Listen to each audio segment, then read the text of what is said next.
Concept को बहुत बेहतर तरीके से समझा होगा। दोनों में अंतर होता है। बच्चे, मदद मिलने से हमारा जो दायरा बढ़ता है ना, उस दायरे को हम जेडपीडी कहते हैं, जबकि उस दायरे तक ले जाने में जो मैं हेल्प करूंगा, जो सहायता करूंगा, उस सहायता या हेल्प को हम लोग आलम्बन या स्कैफोल्डिंग के नाम से जानते हैं। अब क्वेश्चंस की बारीकी को ध्यान से देखना, क्योंकि यहाँ पर बच्चे समझ तो गए हैं कि यहाँ पर सहयोग, समाज, संस्कृति बात की गई है, और चारों विकल्पों में कहीं ना कहीं बच्चे को लग रहा होगा फ्रेंड्स आपको कि एक लगाएं कि बी लगाएं। तो मैं पहले बता दूं, आप बी विकल्प मत लगाना, क्योंकि अगर आपने बी विकल्प लगा दिया तो आंसर गलत हो जाएगा, क्योंकि सहयोग का हम दूसरा शब्द यहाँ पर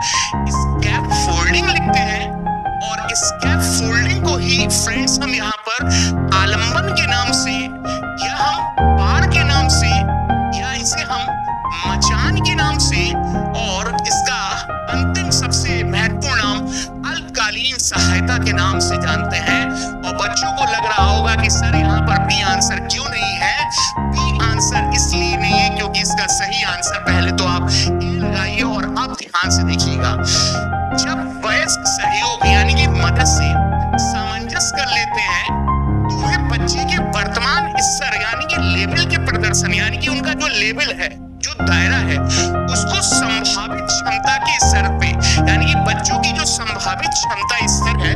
उसके प्रदर्शन की तरफ प्रगति क्रम को सुगम बनाते हैं। यानी कि बच्चों को जब सहायता दी गई और यहाँ पर सहयोग दिया गया, सहयोग हो गया स्कैफोल्डिंग, और देन आफ्टर आप ध्यान से देखिएगा,